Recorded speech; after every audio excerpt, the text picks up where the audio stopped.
Hello YouTube. The Great Library of Alexandria, a legendary place of the ancient world filled with the collective knowledge and wisdom of the world, until it burned down and set humanity back centuries.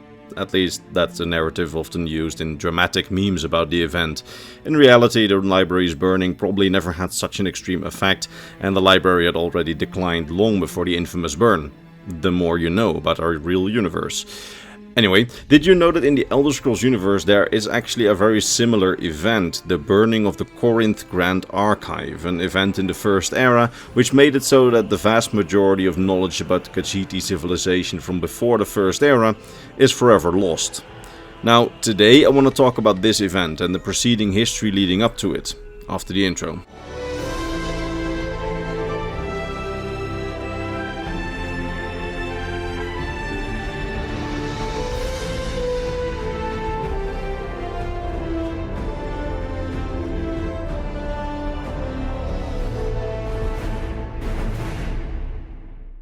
So, elsewhere, land of the Khajiit. Back in the First Era, the province was split up into 16 separate kingdoms in what we call the 16 Kingdoms period of the Khajiit.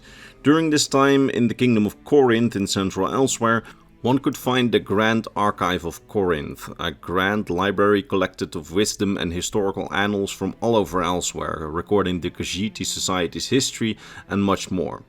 It's said to have been at this time the only place where the collective history of the Khajiit people was collected and recorded, that is, until the year 463 of the First Era, more than 4,000 years before the events of Skyrim and more than 3,000 years before the events of the Elder Scrolls Online, because it was in this fateful year that the Grand Archive burned down, set aflame by worshippers of Mehrunes, the Khajiit aspect of the Daedric prince Mehrunes Dagon. In the process, thousands of years of Khajiit history were lost, making pre-First Era Khajiit history a bit of a blur for any researcher on Tamriel and outside of server like us. But how did this come to be?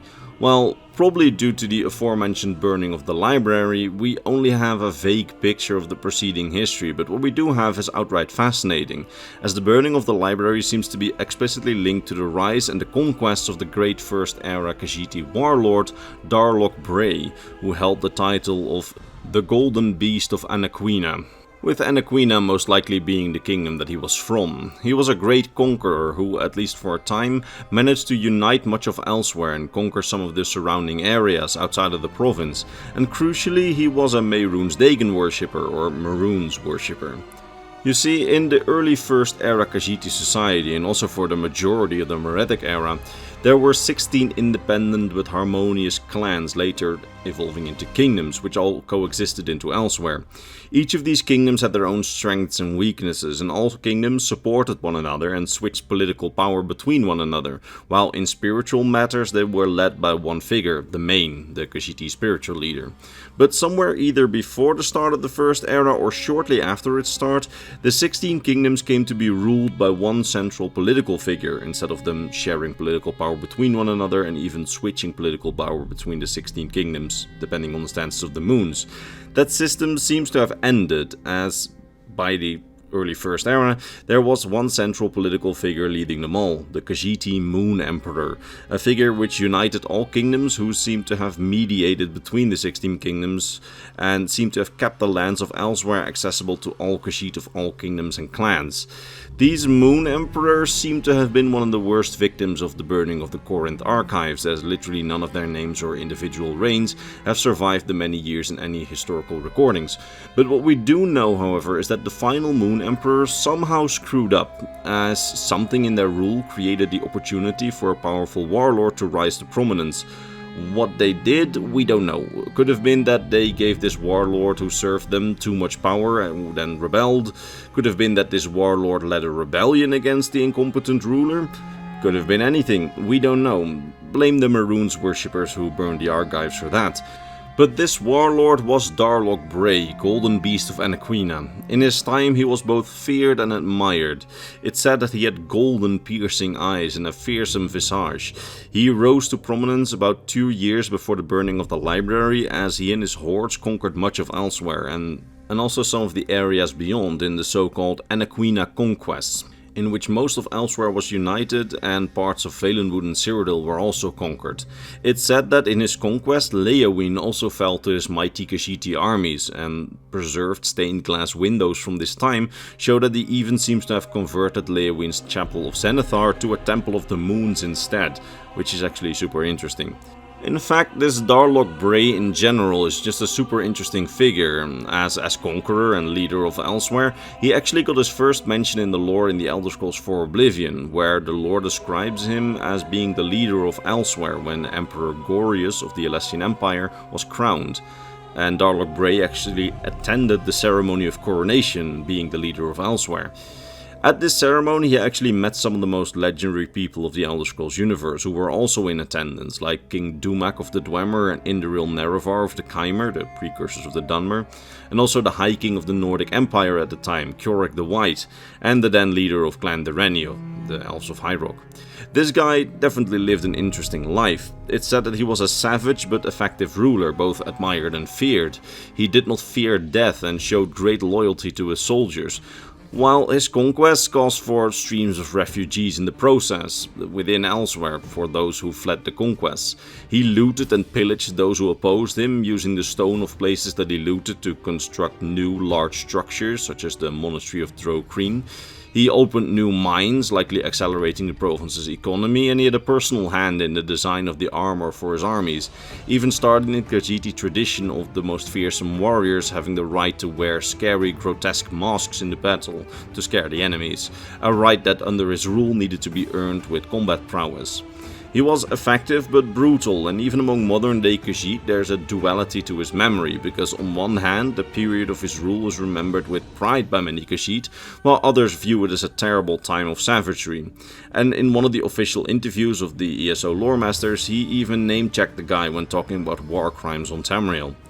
While at the same time, by many Khajiit he is remembered as a guy who made Elsewhere great, and whose artifacts and artifacts from his time still fetch a great prize with patriotic Khajiit.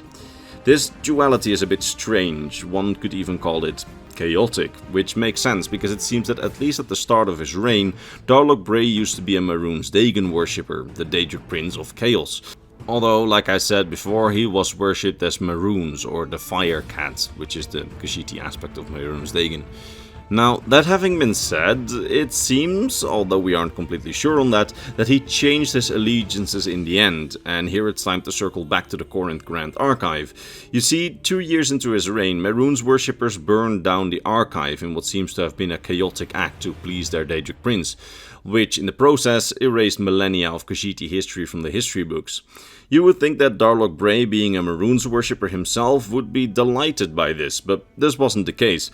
In fact, it was on Darloc Brae's orders that as much knowledge as possible was saved and salvaged, painstakingly having his scholars put together as much of the archives' former knowledge as possible.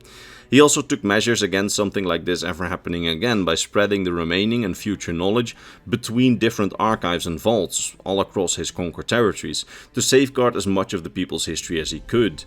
What caused this change of heart, we don't know. What we do know is that from that point on, he seems to have been on a more of a love-hate relationship with Mehrunes, as even in death we find the spirit of Darloc Brae and his men still fighting the followers of Mehrunes Dagon in their ancient resting place, the necropolis under the city of Rimmen and Elsewhere, where many of Darloc Brae's men, and presumably him as well, were buried after his reign ended. Now, his reign seems to have ended about 20 years after it started, after which the so-called Khajiit Wanderer Kings took over large parts of his former realm, which fell apart after his presumed death.